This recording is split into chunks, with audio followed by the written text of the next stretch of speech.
Avis vascular centre మన దేశంలోనే the best varicose vein hospital.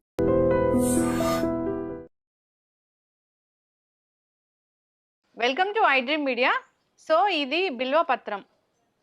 శివయ్యకి ఒక బిల్వపత్రం సమర్పించినంతనే మనకి అన్ని రకాల కోరికలు తీరుస్తాడని చెప్తూ ఉంటారు, శాస్త్రం చెప్తూ ఉంటుంది. అయితే ఈ బిల్వం అంటే చాలా రకాల అనారోగ్య సమస్యలను తగ్గిస్తుంది, చాలా రకాల మెడిసినల్ ప్రాపర్టీస్ ఉన్నాయని చెప్తూ ఉంటారు. దీనిలో ఉన్న మెడిసినల్ వాల్యూస్ ఏంటి, దీన్ని మనం ఎలా తీసుకోవాలి, ఇది తగ్గించే జబ్బులు ఏంటి, వివరాలు తెలుసుకుందాం. మనతో పాటు ప్రముఖ యోగా అండ్ స్పిరిచువల్ గురు అరుణాదేవి గారు ఉన్నారు. మ్యామ్ నమస్తే అండి. నమస్తే అండి. మ్యామ్ ఎప్పుడు మీరు మంచి మంచి మాటలు చెప్తూ ఉంటారు. న్యాచురల్ వేస్లో మన జీవన విధానం ఎలా ఉండాలి, ఏదైనా అనారోగ్య సమస్యలను ఎలా తగ్గించుకోవాలి, ఇలా చెప్తూ ఉంటారు. ఒక పెద్ద యోగా గురువు మీరు. ఎన్నో ఎన్నో ఏళ్ల నుంచి తెలుసు మాకు. యోగా ద్వారా, ఆల్టర్నేటివ్ మెడిసిన్ ద్వారా, ఆల్టర్నేటివ్ థెరపీస్ ద్వారా ఈ అనారోగ్య సమస్యలను తగ్గిస్తూ ఉంటారు. అయితే ఈరోజు నేను తెలుసుకోవాలనుకుంటున్నానంటే ఇది బిల్వం. బిల్వం అంటే ఒక్క బిల్వపత్రం సమర్పించినంతనే ఆ శివయ్య మనల్ని కరుణిస్తాడని చెప్తూ ఉంటారు. ఎంత మెడిసినల్ ప్రాపర్టీస్ లేకపోతే దీన్ని అక్కడ ఉంచాలని చెప్తూ ఉంటారు. అంటే దీనిలో ఉన్న మెడిసినల్ ప్రాపర్టీస్ ఏంటి, ఎలా ఉపయోగించుకోవాలి మ్యామ్? బిల్వపత్రం మనకి ఎంత పవిత్రమైందో మీకు తెలుసు. ఏక బిల్వం త్రిదళం. ఇది త్రిదళం అంటే మూడు దళాలు ఉన్నదన్నమాట. మూడు ఉంటాయి, త్రిదళము అని అంటారు. మూడు శివుడికి త్రినేత్రుడు కదా ఆయన, అలాగా మూడు నేత్రాలు అని. సో శివుడికి ఏమీ ఇవ్వకపోయినా ఆయనకి ఏం అవసరం లేదు, ప్రసాదాలు నైవేద్యాలు. ఆయనకి ఒక్కటే మనసు ఒకటే కావాలట. మనసుతో ఒక బిల్వపత్రం మీరు అర్పించినా కూడా శివుడు వింటాడట, అది మీ కోరికలు కూడా తీరుస్తాడు అనేది శివపురాణంలో చెప్తున్నారు.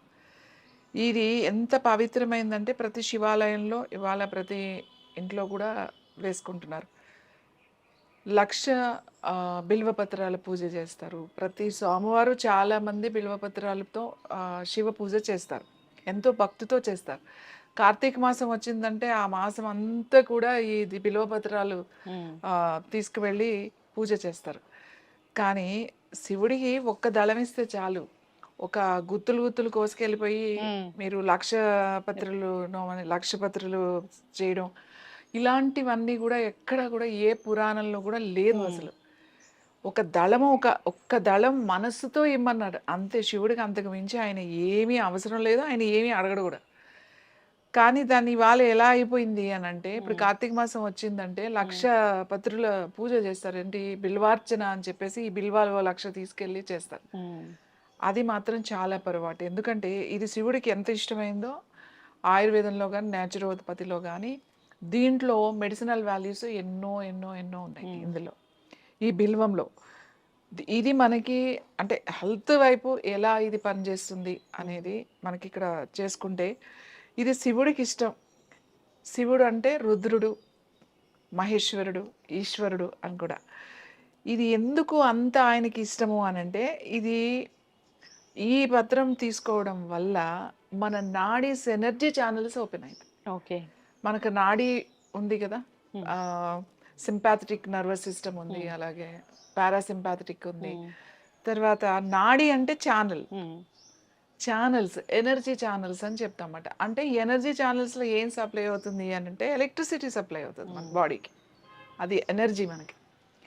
దానికి ఇది గనక మనం తీసుకుంటే ఎనర్జీ ఛానల్స్ దీనికి శుద్ధి చేసి మనకి ఎనర్జీ బాగా ఫ్లో అయ్యేటట్టుగా చేస్తుంది. మెయిన్ అది ఇంపార్టెంట్. అంటే చాలా మంది ఎనర్జీ బ్లాక్ ఉంది అని చెప్తూ ఉంటారు కదా. ఇప్పుడు నా చక్రాస్ బ్లాక్ అయిపోయినాయి, లేకపోతే నా చక్రాస్ ఓపెన్ అవ్వాలి, లేకపోతే ప్రాణాయామం చేయాలి, బాగా ఎందుకో చేయలేకపోతున్నాను, ప్రాణాయామం చేసినా కూడా నాకేమి ఎనర్జీ లేదు, ప్రాణముద్ర చేయమని చెప్తాం. ఒక్కొక్కసారి ఎనర్జీ లెవెల్స్ చాలా డౌన్ అయిపోతాయి. చాలా అస్సలు ఎనర్జీ లేదు, నాకు చేత కావట్లేదు అని ఇలాంటినప్పుడు కూడా ఈ ఒక్క దళం, ఒక్క ఆకు అంటే ఒక దళం, ఈ దళాన్ని జస్ట్ మీరు ఒక గ్లాస్ వాటర్లో ఈ దళం పూర్తిగా మంచిగా కడుక్కుని దీన్ని ఇలానే వేసేయచ్చు. నీళ్లు మరుగుతున్నప్పుడు వేసేసి ఒక 2-3 నిమిషాల వరకు మరగాలి. మరిగిన తర్వాత స్టవ్ ఆఫ్ చేసేసి ప్లేట్ పెట్టేసేయండి. పెట్టి ఒక నిమిషం అలా వదిలేసేయండి. తర్వాత దీన్ని తీసుకుని మంచిగా వాటర్ ఏం కలపొద్దు, దాంట్లో మళ్ళీ నిమ్మకాయ తేనె ఏం అవసరం లేదు. జస్ట్ అలానే తాగండి వాటర్.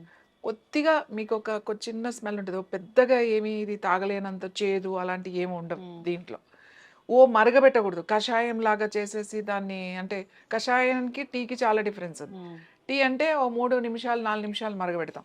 కషాయం అంటే ఒక గ్లాస్ నీళ్ళేస్తే అది అర గ్లాస్ అయ్యే వరకు మరగబెడితే దాన్ని కషాయం అంటాం. సో, అలా తాగితే మీరు మార్నింగ్ ఒకసారి తాగగానే మీకు ఆ ఎనర్జీ లెవెల్స్ మీకు తెలుస్తదన్నమాట. ఆ ఎనర్జీ ఇంప్రూవ్ అయినట్టుగా మనకు తెలుస్తది. అలాగే ప్రాణాయామం సరిగ్గా జరగట్లేదు, నేను చేయలేకపోతున్నాను అనుకునే వాళ్ళకి కూడా ఇది కొంచెం గనక మనం తీసుకుంటే కొన్ని రోజులు మనకి ఆ ప్రాణాయామం చాలా కరెక్ట్‌గా బాగా చేయగలుగుతాం అన్నమాట.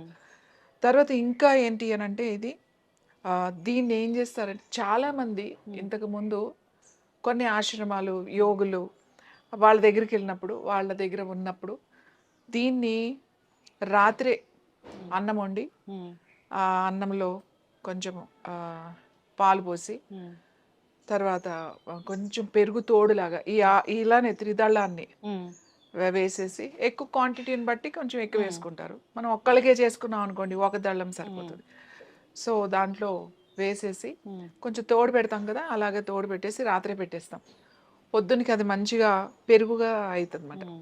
ఇది కూడా ఉంటుంది దాంట్లో. మంచి పెరుగుగా తయారవుతుంది. ఆ పెరుగు అన్నం అన్నమాట.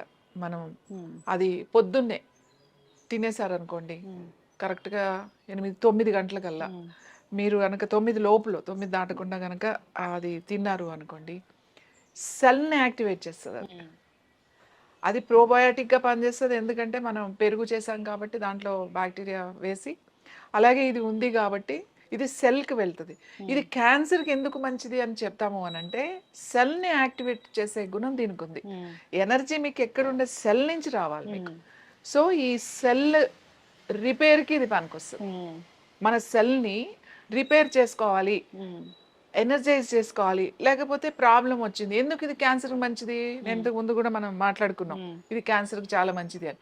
ఎందుకంటే ఇది సెల్‌ని రిపేర్ చేస్తది కాబట్టి ఇది మంచిది, పవిత్రమైనది. ఏదైనా సరేనండి, ఇది చాలా పవిత్రం అనుకున్నది అది మన బాడీకి చాలా బాగా ఉపయోగపడుతుంది. చాలా చాలా చాలా ఉపయోగపడుతుందన్నమాట. ఎనర్జీ లెవెల్స్ పెరుగుతాయి, సెల్ రిపేర్ జరుగుతుంది. అలాగే తర్వాత ఇది బీపీ, హై బీపీ అలా ఉన్న వాళ్ళకి కూడా ఇది చాలా మంచిది. క్యాన్సర్ ఉన్న వాళ్ళు మీరు తీసుకోవచ్చు. దీన్ని టీ లాగా తీసుకోవచ్చు. లేదు అంటే ఇలా తోడు పెట్టుకుని తీసుకోవచ్చు. లేదు అంటే మనం రైస్‌లో పాలు పోయకుండా కొంచెం నీళ్లు పోసేసి మనం చేసుకుంటాం కదా, ఆ వాటర్ పోసేసి ఈ ఆకు కూడా పెట్టేసి పైన కొంచెం మజ్జిగ కానీ లేకపోతే ఇంత పెరుగు కానీ అట్లా వేసి ఉంచేసి పైన, తర్వాత మీరు రాత్రంతా ఉంటుంది కదా ఆ మజ్జిగలో, పెరుగన్నలో, అప్పుడు ఇది మీరు పొద్దున్నే సేమ్ అలా కూడా తీసుకోవచ్చు. లేకపోతే పాలు ఉంటే పాలు వేసి తోడు పెట్టుకుని కూడా తీసుకోవచ్చు. సో ఎక్సలెంట్గా మీకు మెడిటేషన్, ముఖ్యంగా ధ్యానం సాధన చేసేవాళ్ళు, మేము మెడిటేషన్ చేసే వాళ్ళకి చెప్తాం, మీరు 3 పూట్ల తింటే కుదరదు అని చెప్తాం. ఎప్పుడైనా కూడా 2 పూట్ల తినండి. ఇంకా అడ్వాన్స్డ్ స్టేజ్లోకి వెళ్ళిన వాళ్ళు అసలు వాళ్ళకి ఎప్పుడో వచ్చినప్పుడు తింటారన్నమాట. లేకపోతే ఒకసారి ఆ తిన్నప్పుడు ఇది గనక వాళ్ళకి వేసుకుని ఇలా తయారు చేసుకుని తింటారన్నమాట. అంటే ఆ ఎనర్జీ లెవెల్స్ని బాగా ఇంప్రూవ్ చేస్తుంది అని. ఇదేమో నమ్మకం కాదు, దిస్ ద సైన్స్. దీంట్లో ఉన్న మెడిసినల్ ఏవైతే ఉన్నాయో ఆ వాల్యూస్ మనకి దాని ద్వారా ఇది వస్తుంది. ఇంకా దీనితో కూడా మెడిటేషన్ చేయొచ్చు. అంటే దాని తెలిసి ఉండాలి దీని గురించి. మనం ఎందుకు శివుడికి ఇది ఇచ్చి అక్కడ కూర్చోమని మనం ఎందుకు చెప్తాము? ఇది శివుడికి ఇష్టమా అంటే శివుడికి కాదు, మనకి ఇష్టం. శివుడు అంటే ఇక్కడ ఎవరు? ఒక ఎనర్జీ, ఒక శక్తి, ఒక యూనివర్సల్, ఈ సృష్టిని అంతటిని నడిపించే అంత ఒక గొప్ప శక్తి. అదే శక్తి నీ లోపలే ఉంది. ఎక్కడుంది? నీ సెల్ లోపల ఉంది. సో ఆ సెల్ లోపల ఆ సెల్ ఎనర్జైజ్ చేసుకోవాలి అని అంటే ఆ శక్తికి ఇది అవసరం, చాలా అవసరం అన్నమాట. మనకి ప్రతిదీ కూడా ఇది చాలా ముఖ్యం. ఇప్పుడు మనం వినాయక చవితి జరిగింది, ఎన్ని పత్రులు పూజలు చేస్తాం, అన్నీ కూడా మెడిసినల్ వాల్యూస్ ఉన్నాయి. ఇవి మనిషికి, మానవుడు అన్నవాడికి ఇది ముఖ్యమైనది అని చెప్పడానికే ఈ పత్రులు వాళ్ళ గుర్తుగా మనం వేసుకుంటాం. అంతేగాని ఇది తీసేసుకుని 1,00,000 పత్రులు 1,00,000 ఆకులు తీసుకెళ్లి శివుడికి పూజ చేస్తే మనం డైరెక్ట్గా కైలాసానికి వెళ్ళిపోవచ్చు అని అనుకోవడం అది పొరపాటు. ఒక ఆకు తీసుకెళ్ళి ఆయనకి మనస్ఫూర్తిగా పెట్టినా కూడా చాలు, అంతకు మించి ఏమీ అవసరం లేదు. చలువ చేస్తుందా మ్యామ్ ఇది? ఇది చలవ చేయడం కాదు, ఇది ఏదో బాడీని కూల్ చేస్తుందని కాదు. నేను చెప్పాను మీ సెల్ని ఎనర్జైజ్ చేస్తుంది అన్న, నేను ఎనర్జీ లెవెల్స్ని ఇంప్రూవ్ చేస్తుంది. ఎప్పుడైతే సెల్లో ఉన్న సెల్ రిపేర్ అంటే సెల్స్ దానికి మీకు ఇంపార్టెంట్ కావాల్సిన సెల్కి ఏంటంటే మనకి అన్ని మినరల్స్ కావాలి, మినరల్స్లో అన్నీ కావాలి. సో ఎప్పుడైనా దానికి ఎనర్జీ తగ్గిపోయింది అనుకోండి, సెల్ యాక్టివేషన్ తగ్గిపోతూ ఉంటుంది. నువ్వు శ్వాస ద్వారా మాత్రమే చేయగలుగుతావు. సెల్ని యాక్టివేట్ చేసుకోవాలి అని అంటే దానికి ఒక ఎనర్జీ కావాలి, ప్రాణశక్తి కావాలి. ప్రాణశక్తి రావాలి, ఎంత చేసినా మేము ప్రాణాయామం చేస్తున్నాం, ముద్రలు చేసినా, ఎంత చేస్తున్నాం రాను అనుకున్న వాళ్ళు దీనితో ఒక టీ లాగా కానీ లేకపోతే అలా కనుక తింటే మీ సాధన తెలుస్తుంది మనకు ఆ డిఫరెన్స్, ఆ ప్రాణశక్తి బాగా ఇంప్రూవ్ అయినట్టు, ఎనర్జీ లెవెల్స్ పెరిగినట్టుగా కూడా తెలుస్తుంది. ఆ సెల్ కనుక ఎనర్జీ వచ్చింది అనుకోండి, ఆటోమేటిక్గా ఈ క్యాన్సర్ ఉన్న వాళ్ళకి ఎప్పుడైతే ఈ సెల్స్ స్ట్రాంగ్ అయిపోయినాయో, ఈ క్యాన్సర్ సెల్స్ మీద ఈ మంచి సెల్స్ దాని మీద దాడి చేయడానికి అవకాశం ఉంటుంది. ఎందుకంటే మన సెల్ వీక్ అయిపోవడం వల్ల ఈ దొంగ సెల్స్ బాగా వచ్చి ఈ మంచి సెల్స్ తీసుకోవాల్సిన ఆహారాన్ని కూడా అదే తీసేసుకుని ఈ సెల్స్ని చంపేస్తుంది, ఈ సెల్స్ అన్ని మార్చేస్తుంది. కాబట్టి ఇది దానికి ఎనర్జీ పెంచడానికి, అందుకని క్యాన్సర్ ఉన్న వాళ్ళు ఇది తీసుకోండి అని చెప్తాం. అలాగే ఆశ్రమాల్లోనూ, కొన్ని ఆశ్రమాల్లో కొంతమంది యోగులు, కొన్ని అప్పట్లో వైద్యం చేసేవాళ్ళు, వాళ్ళ దగ్గరికి వచ్చిన వాళ్ళు అక్కడ ఉన్న వాళ్ళకి ఏదో ఒక సమస్యతో వస్తారు కాబట్టి వాళ్ళకి ఆ ఎనర్జీ లెవెల్స్ తక్కువగా ఉంటాయి కాబట్టి ఇలాంటివి ఇచ్చి కూడా పెట్టేవాళ్ళు. ఎస్, చక్కగా చెప్పారు మ్యామ్. అంటే దేవాలయాల్లో ఇలాంటి మహావృక్షాలని పెంచాలి, దేవుడికి ఇలాంటివి నివేదన చేయాలి, సమర్పించాలి అని పెద్దలు చెప్పారు, ఋషులు మునులు చెప్పారంటే దాని వెనక చాలా సైంటిఫిక్ రీజనే ఉంటుంది, అర్థం పరమార్థం ఉంటుంది. సో మీలాంటి గురువులు చెప్తూ ఉంటారు దాంట్లో ఉన్న సైంటిఫిక్ రీజన్ ఏంటి, ఎలాంటి మెడిసినల్ వాల్యూస్ ఉంటాయి, ఎట్లా వాడుకోవాలి, ఇది మన దైనందిన జీవితంలో ఎలా ఉపయోగపడుతుంది అని అందరూ ఫాలో అవ్వాలని కోరుకున్నాం మ్యామ్. చాలా చక్కటి ఇన్ఫర్మేషన్, ధన్యవాదాలు.